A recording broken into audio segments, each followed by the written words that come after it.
நாம் அடையும் ஆத்ம நிம்மதியை விட சிறந்த செல்வத்தை யாராலும் ஈட்ட முடியாது. மற்றவர்கள் என்ன செய்ய வேண்டும் என்பதனை முடிவெடுக்கும் அதிகாரம் யாருக்கும் கொடுக்கப்படவில்லை.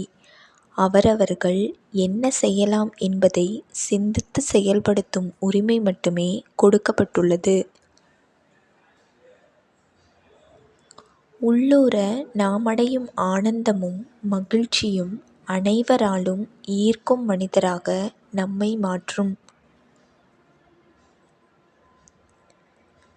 கடமைகளை சரியாக ஆற்றுவதன் மூலம் அதனுடைய நினைவுகளை நாம் சுமந்து கொண்டே செல்ல வேண்டிய அவசியம் இருக்காது.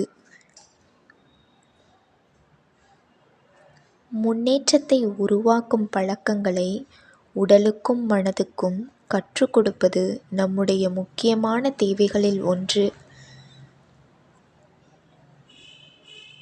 நம்முடைய உலகத்தை நாமே உருவாக்கிக் கொள்ளும் ஆற்றல் நம்மிடமே ஒளிந்துள்ளது. அதை எவ்வாறு உருவாக்குவது என்பதை அறிந்து கொள்வதுதான் அவசியமானது. இந்த வீடியோ பிடித்திருந்தால் லைக் செய்யவும். இது போன்ற வீடியோக்களை காண சப்ஸ்கிரைப் செய்யவும். நன்றி.